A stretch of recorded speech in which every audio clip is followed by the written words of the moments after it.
Hey everybody, it's Mary with Stamps-N-Lingers, and it is Thursday at, I think it's Thursday. I'm pretty sure it's Thursday. About 92% certain it's Thursday at 1 o'clock. So regardless of what day it is, we're fixing to do us a video. Let me do a quick refresh over here and be sure that I'm actually transmitting. Yes, I see my arm moving. That's a good sign. Hey Marva, appreciate you coming. Hi Bonnie. Thank you so much for coming. So today is kind of a technique card, and this technique, it's going to look very similar, actually the layout, to a card that I made just a day or two ago, and it actually is kind of a similar technique, only reversed. This is called Joseph's Coat. Not sure how many of you have ever seen it or done it, but it's a really fun thing to do with embossing powders. Hey Amy, hi Becky, hi V, and Bonnie, and Robin. Appreciate you guys coming. So it uses the Magnolia Mood stamp set. This is something that's coming out on the 5th of March for customers. Demonstrators can get this now, obviously, since I have it. And it is going to be an online exclusive, which means you're not going to see it in a catalog, but you'll be able to get it in the online store. Now, it will come as a bundle with a beautiful die set. Actually, you know, obviously you can buy them separately, but you can also buy the bundle and save 10% when you do that. But for this card, I did not even need these dies. Instead, I've used my deckled rectangles, specifically this one that is upside down and this one right there for my sentiment. So let's go ahead and get started. Again, this is called Joseph's Coat. Some of you will have heard of it. Maybe some of you will have done it. But it is an embossing technique that I think you're going to like. And then on the inside, we've just got a very simple image. Hey, Marilyn. Hi, Lorraine. Appreciate you guys coming. So let's go ahead and start. I'm going to start by stamping my card base. And I have a basic black card base in the landscape mode. And what I did is I took 2 of the Magnolia Mood stamps and I just put them both on my big block. This is an E block. This is a handy one to have because you can lay them on together and stamp at the same time. So what I'm going to do is I'm going to take my Whisper White craft ink and I am going to ink all over this card base. And we're just going to kind of do it randomly. And a good way to do random is to make a triangle. So I've started there. So there's point number 1 of a triangle. So I'll go over here and I'm going to go ahead and turn it like this. Okay, so there's 2 points of a triangle. So now I'm going to come over here. So this is a way to unrandomly randomize. Hey, that's a good term. The unrandomly randomizers. That would be a great band name. The randomizers. And then if you did the unrandomly randomizers, you'd be even better. All right, so we'll just kind of keep turning and stamping. I'm just going to put that one right there to fill in that blank. And I'm going to put a little bit of this right here to fill in that blank. Now, obviously, some of this is going to be covered, but it's way easier to just stamp the whole thing versus try to figure out where's going to be covered and where isn't, right? So that's kind of what I did here. I'm going to go ahead and turn this. And we'll go like right there. And then I'll just ink this side up and fill in the blanks a little bit. You know me, I'm not a big blank space person. It makes me kind of jittery. Okay, so there's that. Now, I'm going to do the same on the inside. But I'm going to let this dry for just a second. Now, Whisper White ink, this white ink is a little thicker, so it takes a little bit longer to dry. Okay, so you can give it a little blow, you can give it a little wave. You could even use the low setting on your heat tool just to make sure that it's completely dry before you get too busy with it. Okay, so now I'm going to do the same on the inside. Now, the inside, I know for sure I really only need this around the edges, and it's just going to be a little bit, okay? So I'm going to put a piece of my window sheet. This isn't window sheet. This is the thin acetate that comes on the photopolymer sets now, and I'm just setting that there to protect it a little bit. And then we'll go ahead and ink this up around the edges. I'll get over here, and then I can get rid of my window sheet there. I'm going to keep calling that window sheet. It really isn't. It's just a piece of acetate. Gosh, Mary. Jeez. Calling it all the wrong things. There we go. And then we'll do another one here. Have I mentioned that I'm not a fan of blank space? So really, it's kind of hurting me right now to not worry about the inside portion of this side of the card, but you really don't need to, because it truly is going to be covered. But I'm going to cover right there. Okay, so now I'm going to let this set aside. What is the product number for the ink? Well, let me look. Now this comes, when you buy this ink right here, you're going to get, this pad will come uninked, okay? So you will also, at the same time that you get the uninked pad, you will get a Whisper White refill, which is a pigment ink, which is why it's so thick. And what you'll do is you're going to drop it all over the pad, and then you can, let me just show you actually. You can just drop it all over the pad. Now watch how thick this is when it comes out. It's like really thick. See how that is? It's gooey. It's even gooey almost. So you're just going to do this. This pad would be uninked. It wouldn't have any ink on it. You're just going to do some, dribble it all over. And then, thank you, Rosie. And then you can just kind of smear it around like this with a bone folder. Could use an old gift card if you have one. Okay, and you just want to kind of spread it around. And that's how you ink your pad. All right? So you'll get the uninked ink pad and the refill with it, and you will ink the pad up. All right, and like Rosie said, 147277 on page 135. All right, so let me close this up. Now I'm also going to go ahead and clean this real good, because very similar to Versamark, it does get kind of gooey if you leave it on your stamps for too long. So this is one that I do kind of like to clean up. Okay, so while that is drying, we're going to make our Joseph's coat. And I'm going to start with a piece of basic white cardstock. And I've got 3 colors that we're going to use. We're going to color in Crushed Curry, Granny Apple Green, and Flamingo Flirty. Flirty Flamingo with blender brushes. Now, I've got mixed sizes here, and it's really only because this is what I had. Okay, I had this in green, I had it in pink, I had it in kind of yellow. So it's not like you have to, oh, I don't have any small brushes, so I have to use small brushes for this, okay? So what we're going to do is we're going to take our brush, and we're going to dip it in the Flirty Flamingo. And really the whole point here is to kind of randomize our colors. And I also like them to be pretty saturated, okay? So I don't want it to look like that. I want it to look like that, dark. Okay. This is a very inky process. You will have ink on your fingers, I can assure you, by the time you get done with this. Probably black ink at the very least. All right, I'm going to put another little bit down here, and then we're going to bring in our yellow. And I am using Crushed Curry. Yes, I do wash the brushes, but it does take them a minute to dry, and so I did not do that ahead of time. What ends up happening is, even washed, they're still going to have some color look to them. They just won't transfer any of that color. Okay, does that make sense? But yes, I just run them under warm water. I don't use any soap. I've never heard that you could or couldn't, but I don't, because it just tends to rush out. And I'll just kind of run it with my finger like that. And I'm demonstrating it because I don't want to do it because I'll have ink all over me. But yep, you absolutely can. And then we'll put the curry in.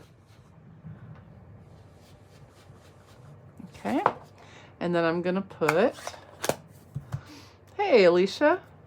And then we're going to do the Granny Apple Green. Have I ever told you that Granny Apple Green is like my favorite green ever? I like Lemon Lime Twist. I'm meh about Parakeet Party. And here, just tell me why I'm so meh. I don't even know. They're so close to each other that you wouldn't think it would be a big difference. And you would actually think I would like Parakeet Party better than Lemon Lime Twist. But I don't. And I don't know why. So there you go. That's just me. but my favorite is Granny Apple Green. Now, I'm way out of where my image is going to be, but what that does is it kind of lets me decide where I want the image to fall in the color area. If that, does that make sense? I can kind of twist it and turn it and do all of that.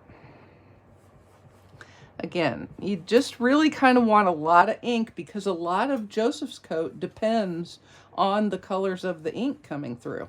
So if you are a little bit hesitant about it, that's not really going to do the job for you. Okay, so now tip number two. Tip number two. You really, really, really want this ink to be dry before you get to the next step. Okay, so I will do some air flapping. Air flapping is good. And then I will actually also take my heat tool on low and give it a good dry. You can't over dry this right now. Okay, there's no such thing as too dry for this particular step. And we'll talk about that again in just a second. You really can't get too dry. I mean, this would be a good time if you wanted to go get make a cup of coffee. You could let it dry while you're getting a cup of coffee. That's the level of dry. Like really dry, Sharon, in case I was not, you can't hear me foot stomping under the table, but really, really dry. And then I'm going to take my embossing buddy and give it a good pat. All right. Have I mentioned that you really want it dry and you really want this ink to not hold embossing powder? Okay. All right. Now, we're going to take our Versamark ink pad. Again, this is if there was color, it would be a pigment ink, but it's the same kind of thing. The point of Versamark is that it takes longer to dry. That is its entire point, because you want to keep it moist long enough to get your embossing powder on it. Okay? Hey, Sandra. And we're going to use clear embossing. Clear embossing is important on this because if you use a color, it's not going to let these colors come through. That seems kind of like self-explanatory, but you know, maybe not. So we're going to ink up our big Magnolia Mood stamp real good. Make sure you get all the parts. I actually made a couple of these because I didn't like my image. All right, and then we're going to just kind of see where we want it. And you can kind of put it wherever. It's not like you're trying to get pink and yellow under flowers and green under leaves. We're really not playing that game, okay? I'm going to cover that. So give it a good go. And then we're going to sprinkle it with clear embossing powder.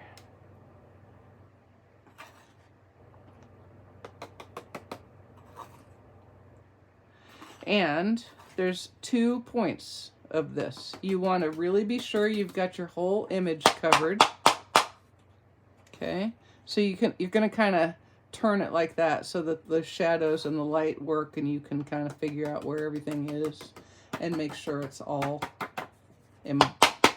covered with the embossing. And then, even after doing all that hitting and carrying on that I just did, I'm going to move all this off of my, I've got it everywhere. Got it everywhere. The clear embossing is very thin. Even with doing all of what I just did, I am going to take a very expensive, this is a high dollar brush. I got it at Publix, which is our grocery store, and I think I paid 99 cents for this one and this one in a pack. So we're talking some high-end stuff here. And I'm just kind of turning it and making sure, I'm taking that brush and I'm brushing around the image, okay? Because anywhere that has a little bit of extra powder, even if you can't see it, it's going to emboss when you put the heat to it, and then it's going to resist the black color that we're going to put on. Okay, so a couple of things worth doing here, and this is one of them. And you can't see what I can see because I can see it sideways. Give it a good a good go. Okay, take your time with this piece. You know, every technique has an area where it matters that you take the time to do it right. And this is one of the things for Joseph's coat, is making sure you don't have a lot of excess powder, because if you do, you're just not going to love how it turns out, and you're going to be like, Mary, that was the dumbest technique ever. And if y'all are writing, Mary, get on with it, I'm not looking, because I'm trying not to brush off the image embossing powder. Okay. Okay, give it another little hit. And then, fixing to get loud again, guys, I'm going to use the high setting of my ink tool to set that embossing. Now, what you're going to see as it embosses is it's going to get shiny. It's not going to get white, it's going to get shiny and clear. There, it's starting to go. Can you see it?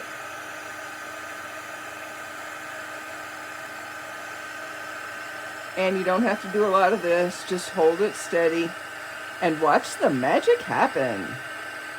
And heat embossing is like the coolest magic. 1 second it's all powdery all over the place, and the next second it's all shiny and pretty. Pretty. I like it. Okay, now you want to let it get cool. You want to let it get cool before you rub your hands over it. And then I also like to take just a minute to turn it around, turn it like this so I can shine the light and make sure that I have all of the areas actually embossed. Okay, it's cool. Okay, and I'm just making sure that I don't feel any embossing outside of the image. Okay, now watch how Joseph's coat works. I'm going to take my Memento ink and another blending brush, and we're going to lay some black on here. All right, and I do mean we're going to lay some black on. Now, Joseph's coat is based on the idea of emboss resist, which means everywhere that the embossing powder is going to resist this ink. Black in this case, or whatever color you used. I have actually done this with like early espresso, which is fun too. So you could certainly mix it up. Give it a try. Like any new recipe, I always like to do the recipe the first time exactly as written, and then I tweak it on the next go. So I would try it with black first, and then play it up a little bit. You could use Night of Navy. You could really do a whole lot of different things with this fun technique. Yes, exactly. For many people, the thing that hooks them on this little creative thing that we call card making is, in fact, embossing, heat embossing in particular. Dry embossing is fun, but nothing is as cool as heat embossing. It really isn't. Now, I know I'm going further out than I need to, but it's a lot easier to just cut it wherever I need it to be cut instead of having to work around what I've inked up. So I'm really getting busy with this. I am laying on a lot of ink. You'll do good. I did re-ink my tuxedo black before we started. Actually, before I made the first one.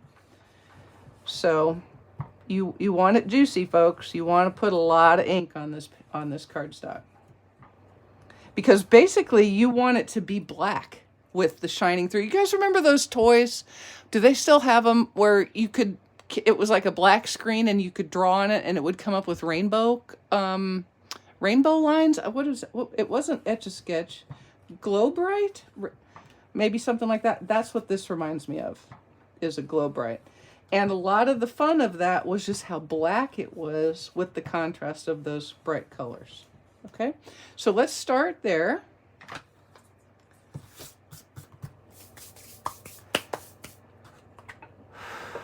Yeah, I know a lot of people. I woke up this morning and it turned out a lot of people with mostly AT&T, I think, like were completely didn't have any cell phones. So next, just take a dry paper towel and you're going to wipe the ink off that's over the top of that color. So now the color has popped out. I'm going to go ahead and darken a little bit. Actually, what I'm going to do is I'm going to cut it and then I'll darken again, okay? Yep, a little set of, you know, those little thin latex gloves like they wear in the hospital. That would not be a horrible thing to use here. I only have a box of 300 or 400 of them out in the barn, so it makes perfect sense that I have not used it. All right, I'm going to go off screen and I'm going to cut this out. And what I want to do is I'm going to cut with the image. You can see how I did on my sample. I've got the image pushed over to the left side of the die cut, and I'm going to do that again so that I have a space here to put my sentiment without covering up all my image. Okay, so I'll be right back. I'm just going to cut this out with this deckled rectangle die. Do do do do do do do do. Oh, there it is. Okay. Couldn't find the top plate. That's because it was all stacked up together. Because I'm a silly girl. All right.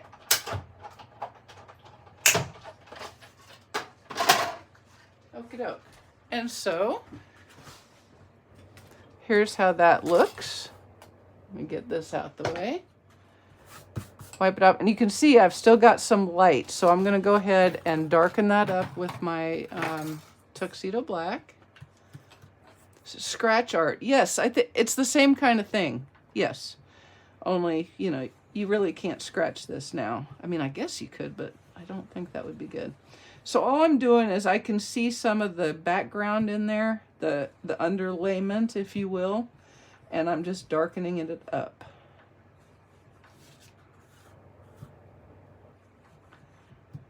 All right. And I'll put that away and give my fingers a little wipety wipe. Ah, well, thank you. I think it's a special card. And once you've done it a couple of times, it becomes pretty straightforward. One last little color wipe. And there we have it, our Joseph's Coat panel. Let me cover this up before I have a powder catastrophe. Now, this is going to go on the front of that card base that we've already prepped. And it's going to go pushed over to the edge a little bit, all right? But before I hook that down, you know, that's the new card making term. Before you hook it down with some liquid glue or something, I'm going to go ahead and make our sentiment. All right, so on a piece of Flirty Flamingo cardstock, I am going to stamp the sentiment from Magnolia Mood. Should probably do it right side up just because it makes me happier. In Tuxedo Black Memento ink. Remember, when you are stamping, you don't want to do any rocking because that's where you start to get halos, especially if you get ink around the edges of your rubber. If you rock it, you're going to get a halo and you aren't going to like it. So I just put the stamp down on the cardstock and hold it there for a few beats to let that ink transfer very well from the stamp onto the cardstock to make a nice image, okay? Yes, this would be a very beautiful sympathy card. It could be any kind of card that you want something pretty. Without making any gender stereotypes, I might not give this to your husband, but I don't know. So I'm going to use this. This is the next to smallest of the deckled rectangles. I'm going to cut this out right quick. Okie dokie, okie dokie. Sarai, sarai. Okay, okay.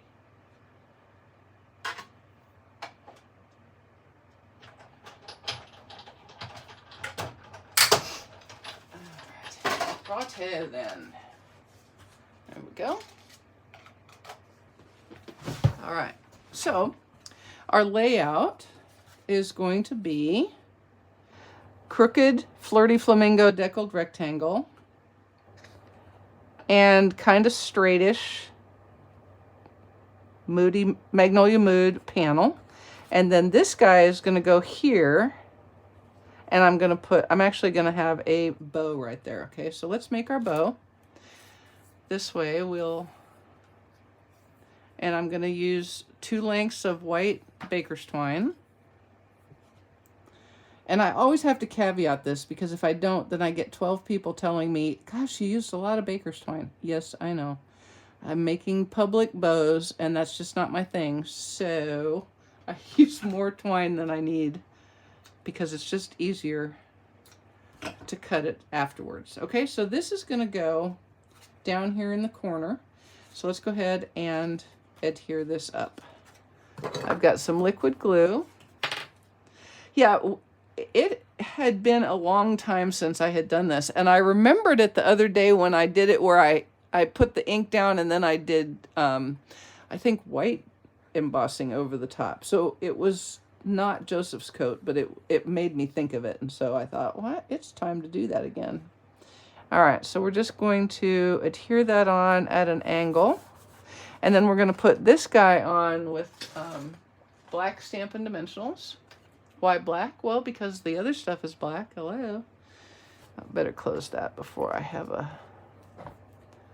The sentiment does take up a lot of the card. Yep, it sure does. But you could, I'll absolutely find a smaller sentiment and make a smaller die cut. But that was actually why I pushed the image over, so that and then I'm offsetting the focal point so that when I put that sentiment on, and if you don't like the color, you could always do this with black and do white embossing for the sentiment. You could do however works. Take it and make it your own.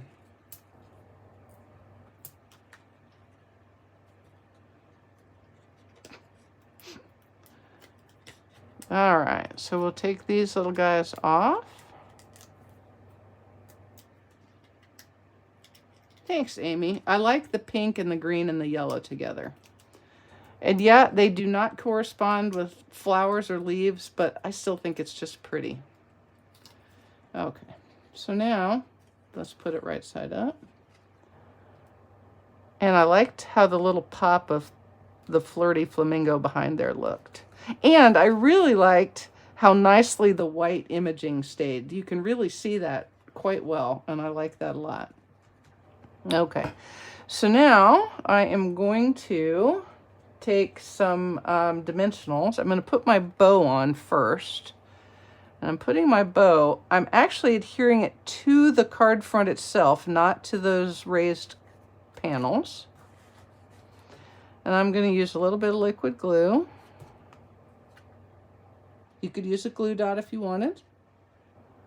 And I'm turning it so that it's not taking up a lot of space under the sentiment. Okay, give that a second to take. And then we'll add some dimensionals. Yep, you absolutely could make your bow match. You could do flirty flamingo. You could do granny apple green. You could do whatever. I mean, that's kind of the point of me showing you cards, right? Is for you to see the card, and if you want to repeat it exactly as it is, that's one thing. Or you can make your own, and it'll work just perfectly. All right, so let me do a quick fit check here. I can come way out here with another dimensional. All right, we'll take this off. Oh.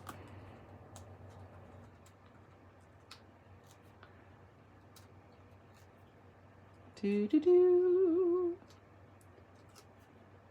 Do-do-do. Oh. Come on now. Come off of there. So there's a lot of ink. My panel is probably still a little damp, and my dimensionals are like, no, we don't want to stick there. They will, though, I promise. They just need a minute to think about what they've done. Okay. And then we'll give this a little stick 'em on 'em.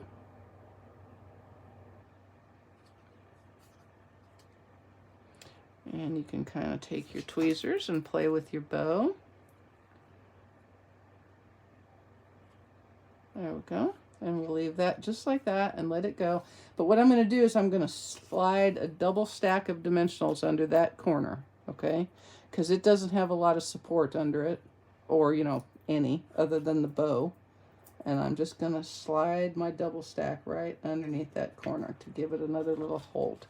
And then I took some of the new shiny sequins in this green color, and I'm just going to add some of them to this, to the card front, because I like them. I really, really love these sequins. I think they're very pretty. I do think they're very pretty. If you don't love them as much, don't use as many of them. Easy, and also maybe peasy. That is the beauty of card making. But let's see, I've got 6, so I want to add another one. We'll add one more right here. There we go. And there's our card front. Done and done. Now, on the inside, all I'm going to do is I am going to take these two things off of the same block, and I am going to ink this image right here. We're going to give it a try and see how well it works out for me. I'm getting way too many things here. I've got too much stuff where I am. Okay, I'm going to start with some of the Flirty Flamingo, and I thought it would be fun to try. We'll see how it works. I have 2 sides of the cardstock, so we're good to go. I'm going to take my small little blending brush, and I'm just going to add it to the flower portion of the stamp. And then I'll take the Granny Apple Green. Very 60s. I know, the 60s called and wants their cards back. And then I'm going to use the Granny Apple Green on just the leaf. We'll see how that works out, won't we? Okay. Okay, everybody hold your breath. Hold your breath. Let's see how it goes. I don't love it. So watch what I'm going to do. I'm going to go back to plan A, which was just have the single color. I could also pull out some daubers and give it a try, but I'm not going to. I'm not married enough to it to do that. Not too much, just in the wrong place. I'm not really sure what that means, but okay. Now I'm going to go ahead, and this time I'm just going to ink the whole thing. Now I've discovered this is a distinctive stamp set, and sometimes, depending on the ink you're using and the stamp set itself, you need to ink and then use a dauber around the edges. But I discovered that if you just ink the stamp with the blending brush, it kind of takes care of that for you, and it really softens the image a lot. So there you go. Kind of perfect, kind of every time. Let me just do the same on my envelope. And I'm going to use the large image on the front and the small image on the flap. There we go. And then where's my small image? Here we go. Here's my small image. I need a small image block. Oh, not too much stuff. Yes. And back to our blending brush. And this is the same little image that I used together with the large image on the block to stamp all of the white. And we're just going to put this right in the middle of the envelope flap. Like that. And that's our envelope done. We'll put the inner liner inside and be done. Here we go. Thank goodness for 2-sided cardstock. Gives you at least one opportunity to make a mistake. At least one chance to make a mistake. All right, and then this will go on the inside of our cardstock, or card base. And now you can see why I went ahead and stamped the Whisper White images on here, because it's a nice big framed out area, and that works kind of perfectly. So there we go. There you go. It's because I speak Italian. Yeah, I don't know. I made that up. Okay, so there we go. Magnolia Mood coming soon to an online exclusive store near you, or get it now. You still have time to join with the awesome joining special that we have going on. And if you do, you can get this right now. You could even add it to your starter kit as you join. So you spend your $99 and you can get $125 worth of product plus an additional $30, or you can get your $125 worth of product and the Glass Mat Studio. It's up to you. You have choices here, people. So there you go. I hope you've enjoyed it. I do appreciate you spending part of your week with me, and I hope I will see you on Saturday. Thanks so much, everybody. Ta.